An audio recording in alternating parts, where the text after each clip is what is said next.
After 24th February, life was divided into before and after. I had beautiful plans for this year, and unfortunately it so happened that everything was taken away from me. We were traveling like kitten in a sack. That's it.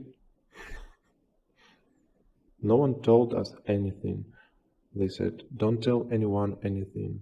Don't call to tell where you're going, how you're going, where you are. It's dangerous. That's it. Until we get you are there, don't tell anyone anything. On the 12th February, my father and his wife gathered the whole family to celebrate my birthday. Me, my children, my wife's children, neighbors. Somehow it hadn't happened for a long time. But this time he gathered the whole family. Yeah, we managed to do it. And sitting at the table, I had a flash of déjà vu. It had already happened in my life. It was in 2014 when these rallies began. And when I saw all of this just walking through the city, you feel that reality around you is changing. So, on the 12th, I had this. Sitting at the table, I felt it again. I had exactly the same feeling that the reality around me was changing for the second time. And I also had a feeling that this group will not gather at this table anymore. And unfortunately, I don't know if some of my relatives are alright. The train was already full, but since people had already boarded, there was no crowd. Several soldiers lifted me up. It was catastrophic because there were very high steps, and the staircase was as high as a man, and it was impossible to lift me with a wheelchair. Therefore, they were just pulling me little by little. They almost broke my leg. But they lifted me up, after all. They asked one person who occupied the berth to sit down and put me next to them. My parents also sat down. Then they brought my wheelchair folded. The atmosphere was like in the movies about the Second World War, when you watch about echelons going nowhere, and you have exactly the same feeling when you are going and you don't know where you're going, whether you will be back, what is waiting for you there. You are going not knowing at all where you're going, just to get out. The corridor, the vestibule, everything was packed with people. We were standing. They closed the doors, but even after that, we were standing, and the train did not depart. We were waiting at the Kiev station for about 3 hours. The train did not move. There was a siren, and no one knew anything. What to do, what to expect. We were just standing. Then they began to randomly place us in booths. Children were given one upper bunk for two, and in the booth there were 12 of us, a big dog and 2 cats. I, of course, wasn't sitting in there, inside. I was sitting in the corridor with our belongings. While we were traveling, they turned off the lights and asked us not to use phones so that there was no screen light. They asked us to be careful and sit away from the windows just in case. We stopped, stood, and waited for something. The train station in Lviv was a nightmare. There was a sea of people. It was scary. I realized it was a very smart decision not taking a suitcase because I was holding my children.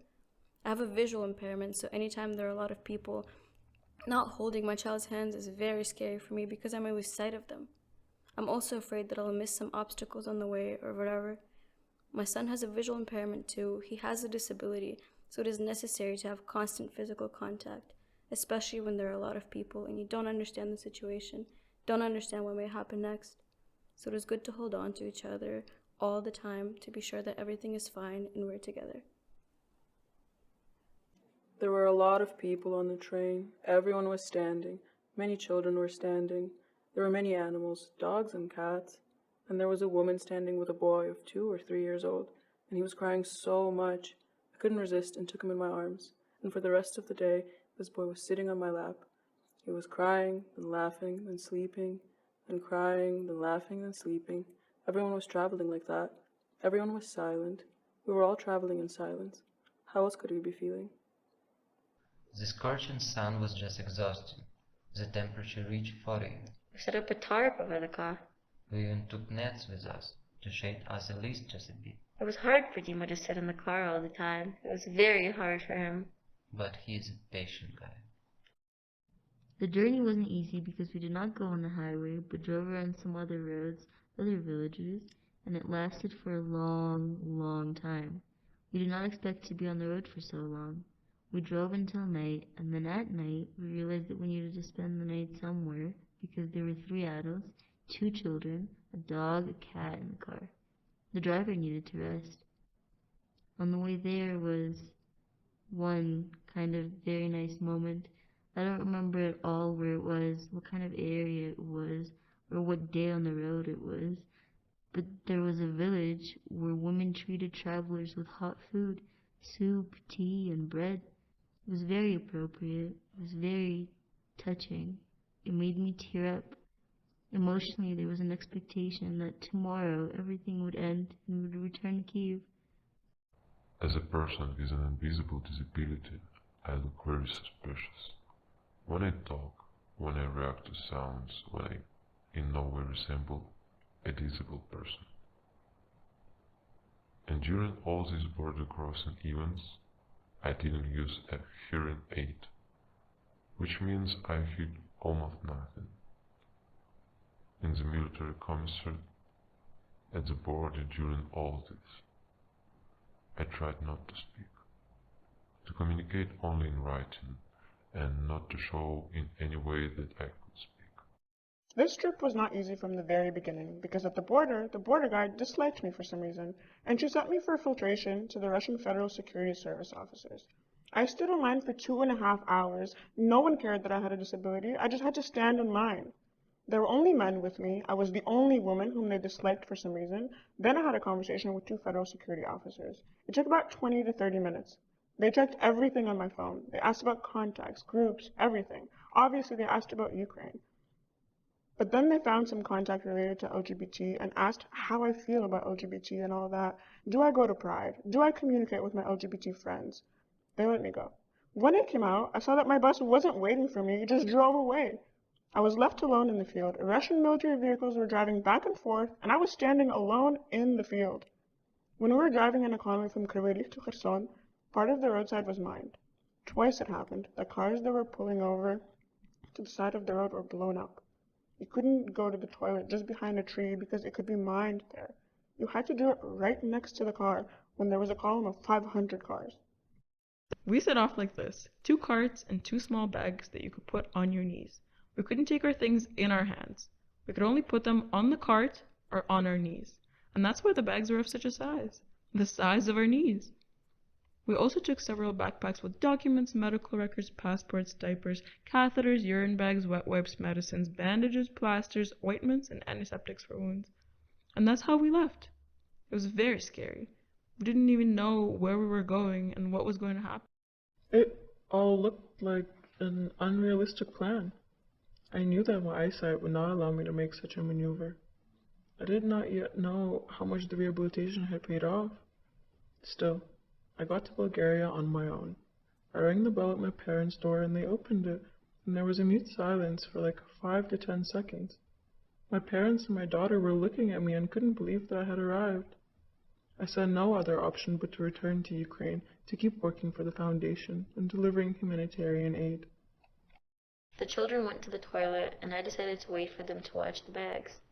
There were 25 minutes before the departure of our train to Bremen, and then I saw my daughter going back alone without my son. I froze in fear. I said, "Where is he?" And it turned out she lost him. I mean, it's not that she lost him, but he lost himself. He didn't wait for her. He went to wander somewhere around the station. I was terrified. I ran to the volunteers. I cried.